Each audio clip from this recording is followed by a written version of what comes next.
Vou contar um para vocês que aconteceu comigo em 2015. Era no dia 28 de março de 2015. Eu estava na minha casa, né? E quando foi por volta assim das 14 horas, aí um padre de uma cidade lá em Araguacema, lá no estado do Tocantins, o estado vizinho seus aí, na divisinha assim com o estado do Pará, a cidade chama Araguacema. Um padre, ele me ligou de lá e tinha falado comigo, né? Me contado algumas coisas. Primeiro, quando eu atendi o telefone, eu não gosto de atender telefone de ninguém, ainda mais de número que eu não conheço. Mas quando ligou, a existência pediu, né, que eu atendesse. Eu atendi, ele se apresentou como padre e me reportou a situação e me falou quem tinha passado meu telefone para ele, que era uma das pessoas, né, que fizeram, né, pesquisas acerca, né, da minha habilidade extra-humana, né? E aí ele me convidou para mim ir nessa cidade, né, de Araguacema. Acho que essa é Araguacema, isso mesmo, Araguacema, que fazia divisa com o estado do Pará. Aí ele falou comigo, né, que lá tem uma fazenda muito grande e que as pessoas da região não conseguiam vender essa fazenda, que era uma fazenda muito antiga, e que eles souberam de mim, que eu tratava essas coisas como sendo inimigos dimensionais, como eu falei com o pessoal que me pesquisava na época, né, que eu passei a ser pesquisado na época por grandes agências, né, governamentais e não, certo? O Eli sabe da história aí, depois ele resume para você. E eu falava com eles, né, que essa questão do espírito, alma, demônio, anjo, né, essas coisas é tudo ilusão, certo? São projeções que vêm desses inimigos dimensionais, que nada mais né, do que criaturas que, uma vez criadas, saíram com imperfeição e foram abandonadas pelos seus criadores, né? Então elas aprenderam, né, a habilidade de poder transmitir a visão que ela quisesse transmitir dentro dessa realidade que é a realidade que eu vivo, que você vive, que eu chamo de realidade de primeiro plano. E nisso o padre perguntou, né, se eu queria ir de avião ou se eu queria ir de ônibus, certo? E que tudo seria custeado pela igreja.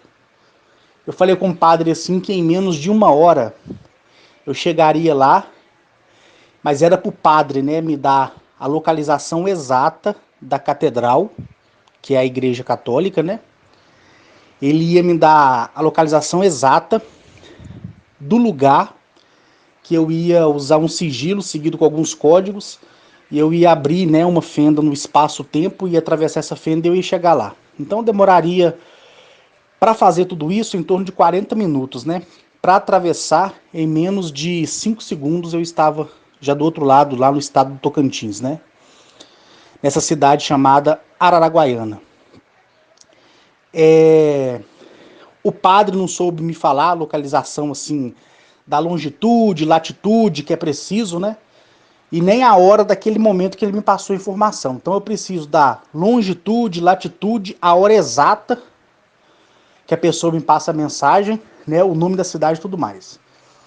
E aí ele correu na prefeitura da cidade e conseguiu, né, o mapa da prefeitura que falava, né, sobre essa localização geográfica, né?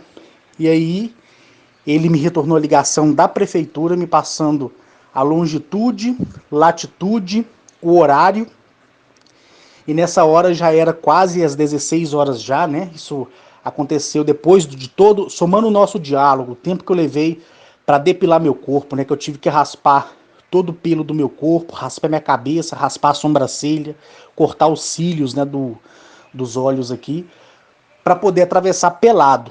E eu falei com ele assim que era necessário ele deixar para mim uma roupa, né? Eu falei com ele que eu vestia calça moletom, né? E para mim a minha medida seria 44 e uma camisa. Então Quando ele voltou da prefeitura, ele passou na loja e comprou esse conjunto de moletom para mim e um chinelo havaiana, né? Porque para atravessar as dimensões, eu tenho que atravessar pelado, né? E não pode ter nenhum pelo no corpo, porque senão a energia dessa fenda do espaço-tempo, ela cria atrito, né, com a energia do corpo e esses pelos que a gente tem no braço, né? O cabelo da cabeça, né? O cabelo ali da região íntima nossa, né? Tanto do homem como da mulher, eles queimam. É como se você chegasse seu braço no fogão de lenha e o cabelo queimasse, dá aquele cheiro ruim.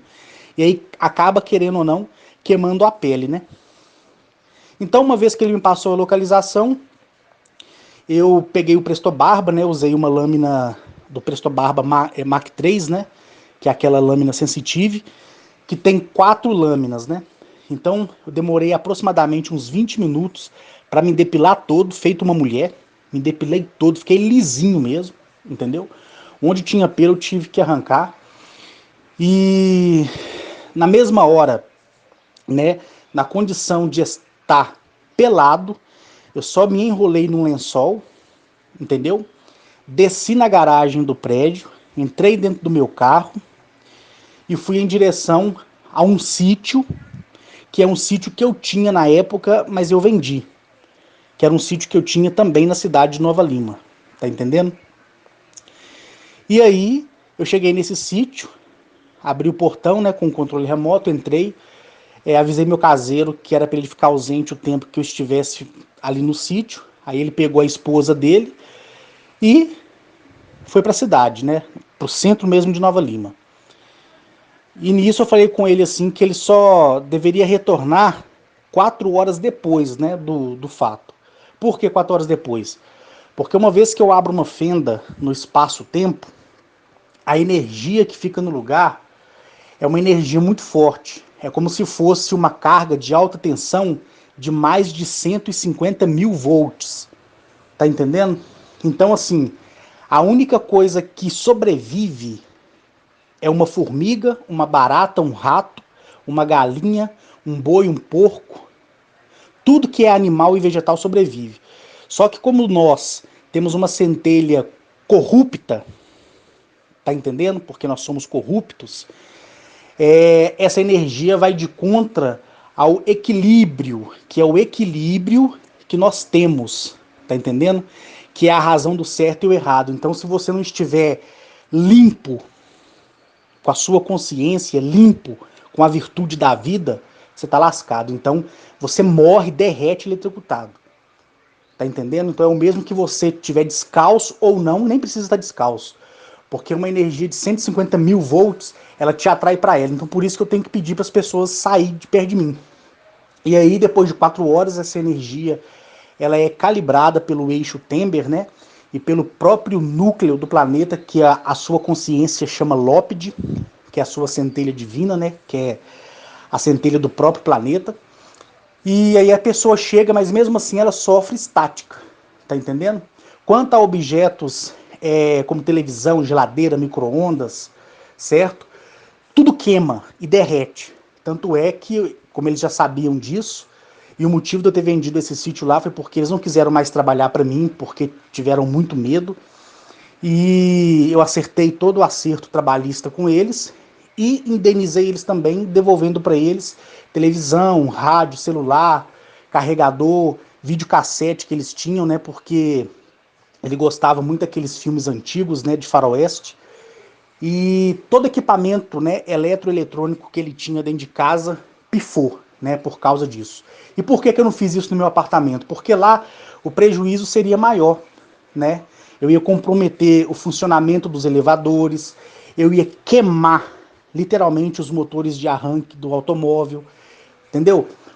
Já aconteceu vezes assim de eu estar nervoso, só de eu dar um surto de raiva, né? O motor do carro rachar no meio e vazar bastante óleo, né? Então, são essas coisas que depois o Eli comenta com você aí, tá? E ali eu expliquei para ele a situação, ele já estava a par disso. Fiz o sigilo, recitei os códigos que são os códigos necessários, né? Aí criou aquela fenda, né, do espaço-tempo, aquela rachadura no ar. Então, É como se você tá olhando aí pro nada e do nada você vê como se um relâmpago caísse em câmera lenta. Aí você vê aquele raio do relâmpago caindo em câmera lenta, é aquilo ali. Aí você atravessa dentro daquela fenda, né? Então quando aquele raio caiu, para você entender, eu vi o outro lado, eu estava dentro da sala do São Cristão, né? Que é onde o padre reúne com o pessoal da igreja, com o pessoal do coral, aquelas coisas todas, para decidir qual vai ser o rumo dos projetos da igreja. E quando eu passei por essa fenda, chegando por ela, o padre já estava no canto da parede, abismado, porque no mesmo tempo que essa fenda abriu do meu lado, ela abriu do outro lado também, né? E aí ele me viu do outro lado pelado, e eu vi ele do outro lado, assim, já escorrendo assim as costas assim na parede, assim, colocando as duas mãos na boca de tanto pavor. Eu atravessei essa fenda, né, do espaço temporal, entrei dentro da sala, aí tinha uma sacola em cima, e o meu conjunto moletom. Eu peguei imediatamente, o meu corpo estava saindo muita fumaça, né? É o mesmo que você tomar um banho quente, né? E sair do banheiro assim em época de frio, seu corpo vai dar aquele vapor, né? Daquele jeito. Vesti a roupa, ele ficou impressionado, não deu uma palavra, nada, nada, nada. A única coisa que ele fez foi pegar a minha mão e dar um beijo na minha mão, né? E é o contrário, né? Quando você vê um padre, você que beija a mão do padre, né? Não é verdade? E aí ficou aquele clima, né, de medo. E eu não tinha muita coisa para explicar para ele não, mas ele teve lá a experiência dele. O nome dele era Padre Teodoro Evelindo Múrtua. Eu lembro dele até hoje, é um senhor já de idade. Na época ele estava com 69 anos, então hoje ele deve estar beirando os seus 74 anos, né, que isso aconteceu em 2015, né, no dia 28 de março. E ali ele me colocou dentro do carro dele, né, que era um Ford Fusion, modelo 2012. E ali a gente partiu para a fazenda, que foi aproximadamente assim uns 50 a uma hora de viagem, né? Não recordo muito bem não. Eu e ele sem dar uma palavra, sem dar uma única palavra. E no momento que eu entrei no carro dele, o carro dele já ligou na hora. Ele já ficou impressionado. O rádio começou a sintonizar várias estações ao mesmo tempo. O banco dele ia para frente e ia para trás, né? Porque o banco é elétrico do carro. E o ponteiro ia lá na velocidade máxima, que era de 220 que o carro marcava, mas o carro não estava em movimento ainda. Isso aí era a minha energia estática. E quando ele tentou, né, do passar a marcha, né, do neutro, certo, para o automático, ele encostou o braço dele em mim. Eu tava com uma camisa de moletom de manga comprida e ele tomou um choque assim que ele bateu a cabeça no vidro do carro que tava fechado. O vidro trincou, né? E eu falei com ele que aquilo ali eu arcava com prejuízo, e ele falou que não, de jeito nenhum, que aquilo ali ele teria que... Ele ficou assim apavorado. Eu não vou saber te precisar aqui o pavor que ele ficou. Aí quando eu cheguei nessa fazenda, vou resumir aqui ao máximo, né? Quando eu cheguei nessa fazenda, uma fazenda muito linda, tinha uma cabeça de touro, assim, de pedra, esculpida na pedra, muito mal feita, sabe? Mas bem assim, chamativa, mas era mal feita. Uma cabeça de touro imensa na entrada da fazenda, certo? Da fazenda da entrada até a sede, foi aproximadamente assim, uns 20 minutos, 15 minutos de carro, né? Muito gado espalhado, gado de corte, né? Que é esse gado Leroy. Cheguei na sede, tava lá o fazendeiro me esperando, né? E quando esse fazendeiro veio na minha direção, ele veio chorando e mais ou menos assim, uns 2 metros ele caiu. No que ele caiu, assim, para bater a boca no chão, o padre correu, segurou ele pelo cabelo. E atrás das costas dele, assim, a camisa dele tava rasgada e uma marca, assim, como se alguém tivesse aquecido uma corrente e batido nele com essa corrente. Ficou o elo, aqueles elos, assim, da corrente certinho nas costas dele. E é um homem de status, muito rico mesmo. Tinha sido deputado, né, no ano de 1989, ele era deputado. E depois eu não quis mais se reeleger na política, correto? E ele estava se reestruturando, né? Por causa daquele golpe da poupança do Collor que deu na época no país, que você sabe muito bem aí. E com isso, Ele me explicou a situação, ele falou comigo que ele comprou aquela propriedade, enquanto ele falava comigo, né? A mulher dele e as outras funcionárias da casa tava colocando água gelada numa bacia e molhando com aquelas fraldas. Sabe aquelas fraldas de criança? Aquelas fraldas de pano? Sabe aquela família assim que é desfavorecida financeiramente, que não tem condições de comprar calça plástica, né? Aquelas coisas mais antigas, né? Então aquele tecido da fralda bem fininho, né, que por sinal é excelente hoje para tirar poeira de móveis, né? Ele pegou, as pessoas pegavam aquela fralda, molhava na água gelada e cobria as costas desse homem enquanto ele estava desbruçado assim na mesa, conversando comigo e chorando muito, né? E aí eu pedi as meninas para pararem, né? E levantei, peguei a água da bacia, derramei sobre o corpo dele, né? As costas dele e permaneceu ali por enquanto o pano, né, da fralda que estava cobrindo, né, essa marca de queimadura de corrente. E ali eu coloquei a mão e eu falei umas palavras que não vou falar, né, mesmo também que vocês não vão entender. E na mesma hora que eu tirei aquela fralda que estava encharcada de água, as costas dele estavam lisas igual as costas de uma criança, lisinha. E aí todo mundo ajoelhou no chão, começou a chorar, o padre a mesma coisa. E aí o fazendeiro me contou, né, que ele adquiriu aquela fazenda, desde quando ele havia adquirido, a família dele só adoecia, né?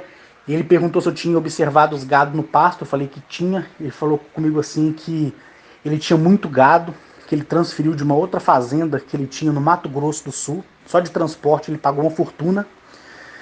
E os gados foram chegando lá e morrendo, morrendo, morrendo, né? Ele falou assim que no lugar do leite, as vacas davam sangue. Tá entendendo? Na hora que eles iam ordenhar a vaca lá,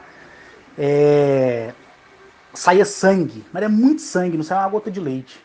E aí os padres da cidade, os reverendos, os bispos, pastor, curandeiro, pagodeiro, né, no bom dizer da palavra aqui, né, macumbeiro, bruxo, feiticeiro, um benzedor na região da Bahia, num lugar chamado Nazaré das Farinhas, que era um benzedor, né, muito forte mesmo, né, que era um devoto a São Cipriano.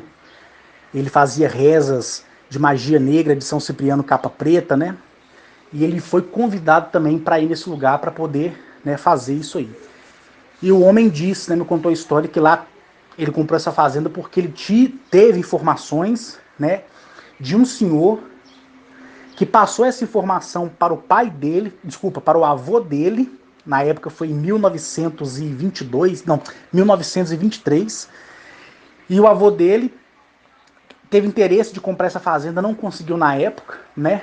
Mesmo porque o país ele estava quase se envolvendo na Primeira Guerra Mundial. Depois o país, né, teve que ir para a Segunda Guerra Mundial em 1943, que mandou soldado para a Segunda Guerra Mundial.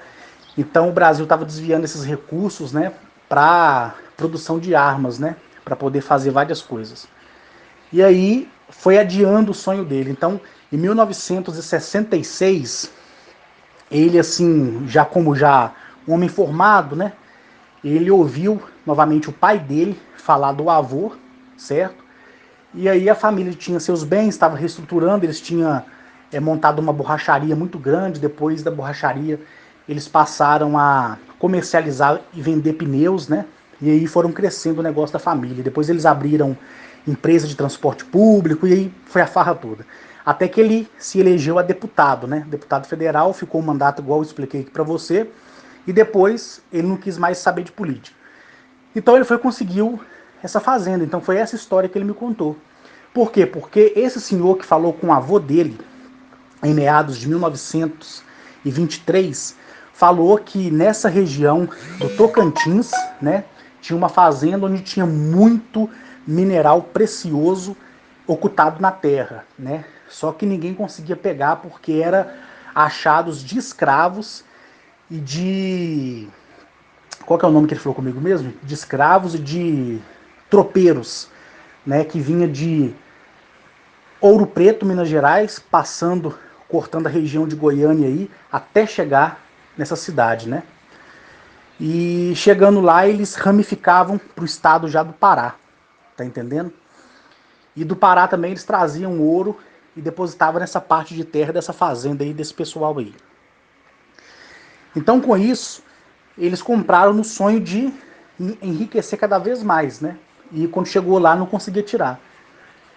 E aí, todos os dias, às 18 horas, tá entendendo? Quando o sol começava a se pôr, à tardezinha, porque na região de Tocantins ali tem uma parte que é muito plana, igual Brasília, né? Eles viam, né? Um homem negro, preto, mais preto mesmo, de uma estatura assim de 2,10 m. Esse homem ele tava com uma calça bege, dobrada, né? A bainha da calça até a altura do joelho, descalço, com o pé muito grande, entendeu? As mãos também eram muito grandes. E ele tinha, né, o corpo todo enrolado com essa corrente. Então ele pegava essa corrente e girava ela no ar, diz que dava uma ventania danada. Então todo mundo ali da fazenda viu, todo mundo contou. Tá entendendo? Todo mundo viu, todo mundo contou.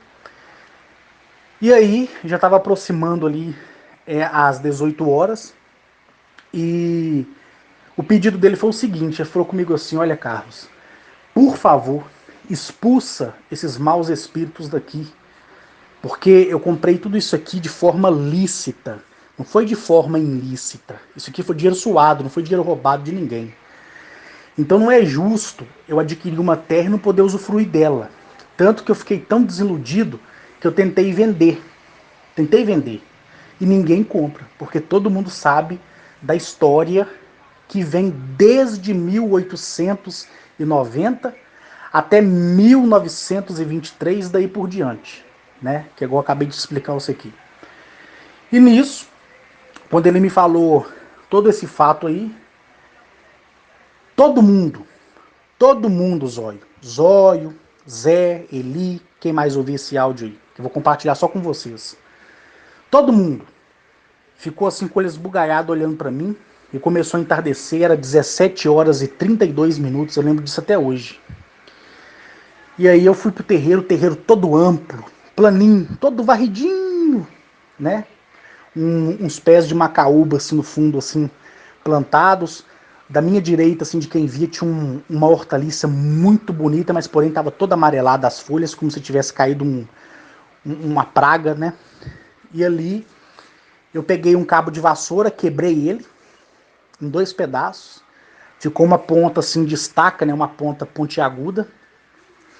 Eu risquei no chão de onde eu estava e todo mundo, assim, todo mundo, funcionário, da faxineira, tá entendendo?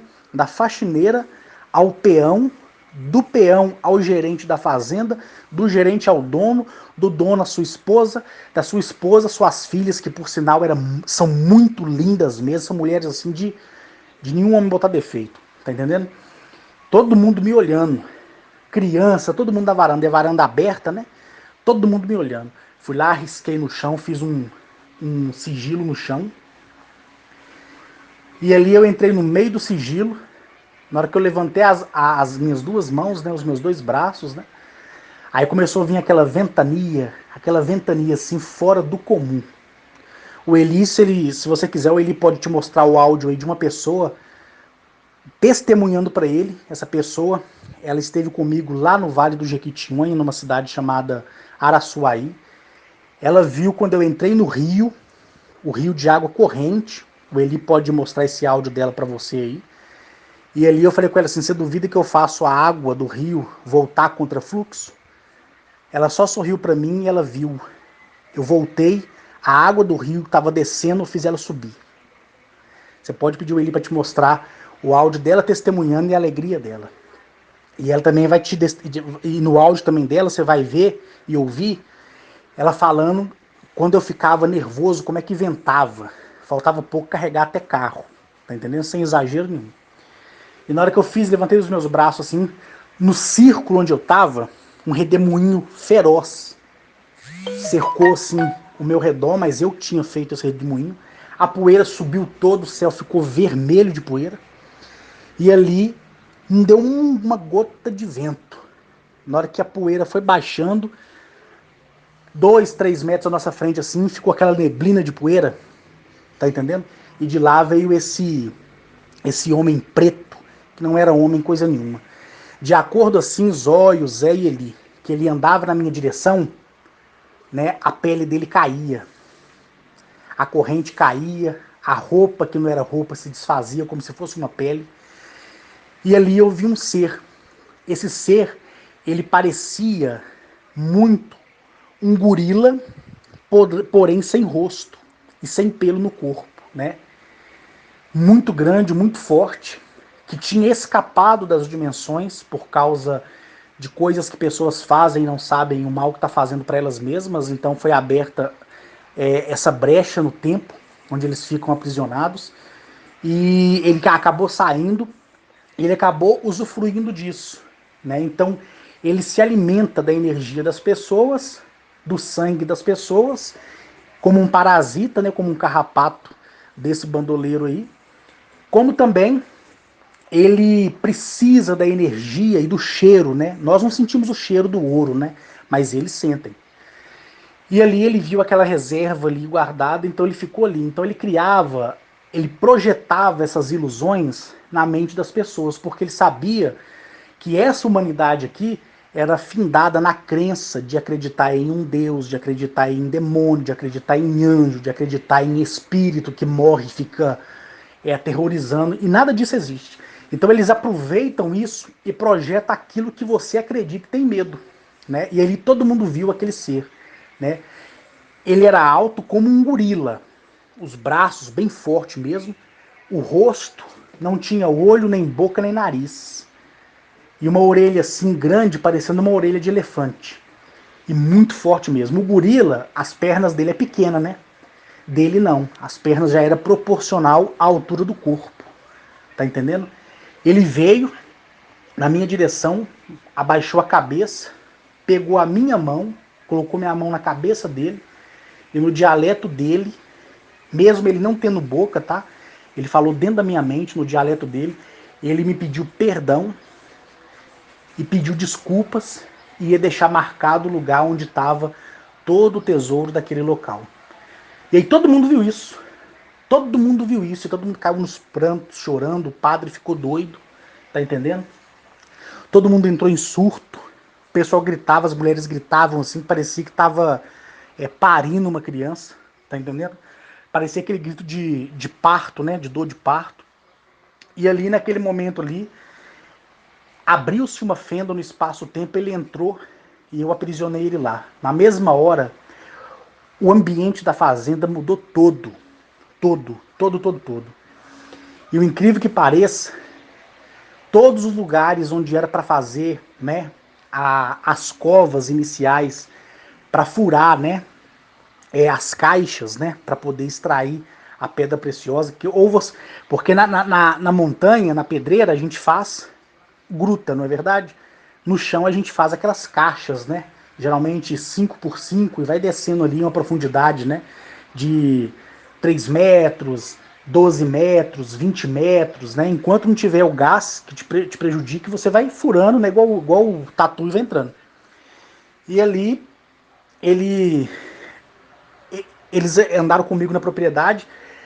Imagina só, imagina uma bola de ferro de 1 tonelada cair no solo. Aí você tira aquela bola, não vai ficar aquele solo assim afofado para dentro? Então, todos os pontos que estavam afofados para dentro eram os pontos de energia onde ele ficava, para se alimentar da energia do minério, do ouro, tá entendendo? E ali, quando ele foi embora, essa energia sofreu aquele tranco, né? E a Terra afundou. Então, onde tinha essa saliência, né? Côncava e algumas convéxias, automaticamente podia cavar ali e já estacar que eles iam conseguir o ouro. Resumindo, né? Como o homem é muito justo, muito correto, ele registrou isso, certo? Eu esqueci agora que a sigla do órgão competente, que é um órgão que analisa, né, os minerais para serem vendidos no exterior. É como a Receita Federal, né? Faz a equivalência do valor, você paga o tributo e está liberado, né? Você pode vender para o mercado exterior, para o mercado interno, sem problema nenhum, né? E ali, todo o ouro dele, todo o ouro, ouro mesmo, ouro maciço, era bacia, era ave, né? Era cavalos pequenos, todos formados de ouro maciço, pequenas carruagens assim, de 30 centímetros, coroa, tá entendendo? Bengala, cetro, tudo de ouro maciço mesmo e cravado com diamante, tá entendendo? Com rubi, com esmeralda, tá entendendo? Com topázio, tudo isso aí. E ali eles encontraram esses achados aí e o governo pediu a ocultação, né? E a área foi toda proibida a entrada de arqueólogos, né? Porque além daquilo ali eles iam descobrir outras coisas, né? Então o governo vetou isso aí. Mas a fazenda está lá até hoje, é de propriedade do dono mesmo, mas é uma área totalmente privativa, né? E nisso ele ficou muito feliz. Na época, só de ouro, como o ouro era um ouro ancestral, né? De meados de 1800, 1600, 1400, né? O ano. É um ouro que foi muito bem avaliado e vendido para os museus na Europa, na Inglaterra, nos Estados Unidos, tá entendendo? Outra parte, né, foi vendida para museus brasileiros também. Só que você nunca vai saber a origem. Eu sei a origem que eu tô falando com vocês aqui, tá entendendo? E com isso ele ficou doido. E aí ele me ofereceu de presente. Ele quis me dar de presente mais de 20 milhões de reais, né? Eu não preciso porque eu já sou favorecido financeiramente. Aí eu recusei, né? Porque aquilo que me deram de graça eu faço de graça para as pessoas, entendeu? E ali ele falou: já que você não quer, eu vou reverter tudo isso para o Hospital do Câncer, lá de Barretos. Aí eu falei: fique à la vontade. Aí ele depositou os 20 milhões no Hospital do Barreto, no Hospital de Barretos, né? Me mostrou os comprovantes, né? Eu liguei para o Hospital de Barretos, que é um hospital também que eu ajudo, e ali eles confirmaram esse depósito para mim, né? E ele me deu a prerrogativa de poder é, perguntar pelo nome dele da doação, né? Que senão eles não falam, né? Então ele deixou avisado, ó, tal pessoa vai ligar confirmando, vocês confirmam, entendeu? E sem contar que o papel estava todo declarado na minha mão original. E também eu entrei depois, né? E olhei através da minha terceira visão que ele tinha feito realmente a doação. Então essas coisas aí, Zóio, que você está me contando, nós iremos em todos esses lugares aí. Não haverá manifestação nenhuma, pelo contrário. Eles vão vir a mim, conversar comigo, vocês vão ficar impressionados, e ali eles mesmos vão apontar para vocês onde está o achado. Por isso que tem que ser um grupo bem pequeno de pessoas, né? Tipo assim, você, o Eli e o Zé, e mais um amigo que vocês confiem. Tá entendendo? Vai lá, tira um pouquinho hoje, semana que vem vai lá, tira mais um pouquinho, tá entendendo? Não deixa ninguém saber. E numa cidade um pouco mais acima, mesmo nesse estado do Tocantins, antes de vir embora, né, voltar para minha realidade, do meu estado, eu vi algumas cidades no Tocantins que tem ouro enterrado assim que some de vista, né? E aí o padre voltou comigo, aí eu hospedei nessa fazenda, tá?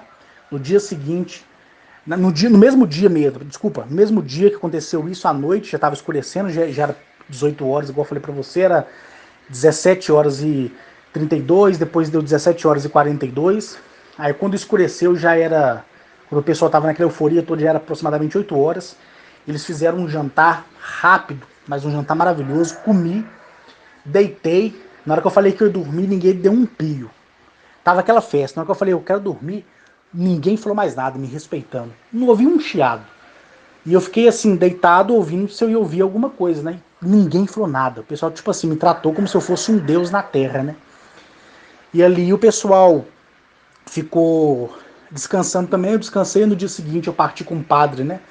Lá pra catedral dele. Eu não chamo igreja, eu falo catedral. Na catedral dele. Tirei a roupa, né? Que é o conjunto. Deixei dobrado na mesa e falei com o padre: padre, tira tudo que é objeto daqui de dentro. Tudo que é eletroeletrônico você tira. Ele tirou tudo. E ele saiu, fechou as portas da igreja, me deixou sozinho, desenroscou as lâmpadas, tirou tudo. E aí eu abri a fenda no espaço-tempo e voltei para minha propriedade, né?